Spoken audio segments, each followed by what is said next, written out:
Welcome to the Freeway Guides, where we are committed to building better lives one commute at a time. Introduction. Greetings, my name is Susan Leahy and I'm excited to be here with you today to talk to you about talking. Yes, how to feel more confident when you are speaking in public. Depending on how you approach it, your comfort with public speaking can be a passing lane on your road to success, or it could be a roadblock that can keep you from getting where you want to go. Because whether you like it or not, we all need to use public speaking in some aspect of our lives. Sometimes even when we don't realize it. Case in point. The employee who has a great idea, but is too nervous to share during the meeting, so the great idea goes unsaid. The manager who can't maximize the productivity of their employees because they're too intimidated to give feedback.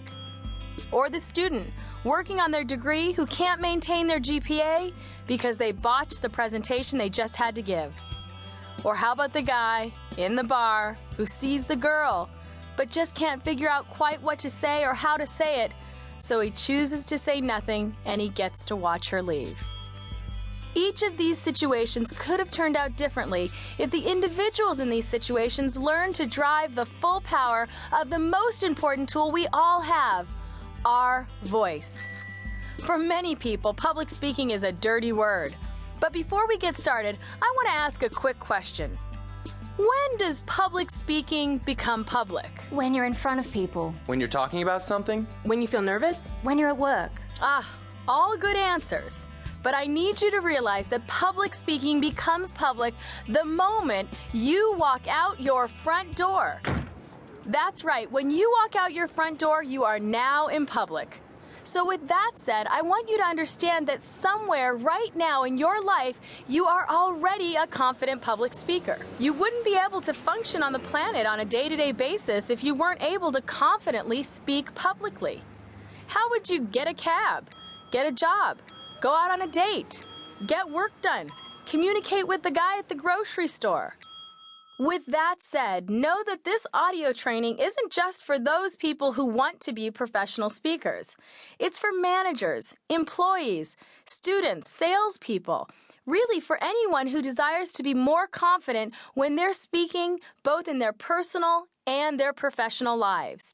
You see, my business and my life's work is dedicated to helping people drive the full power of their voice in all of life's situations. Situations such as job interviewing, running effective meetings, giving constructive feedback, managing and leading people, first impressions or first meetings, making formal presentations, speaking in groups, large or small, and basically just teaching people how to feel more confident when they talk.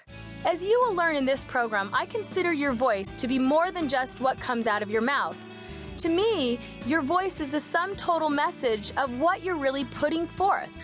I believe that driving the power of your voice will increase your productivity and your profitability, as well as strengthen relationships and help you to build new connections. You see, we all have a voice. The difference is, some of us just learn how to drive it. In this program, we're going to focus on two things. In Part 1, we are going to focus on developing what I call the mindset of a confident speaker. And then in Part 2, we're going to get into some practical tips and techniques that you will be able to apply to your next speaking situation.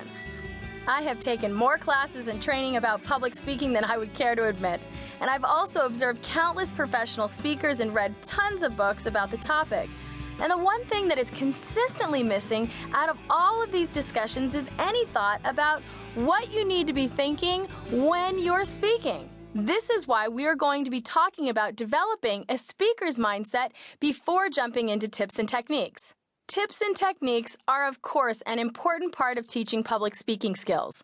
But it is my belief that they're not much use until one has learned how to think like or have the mindset of a confident public speaker.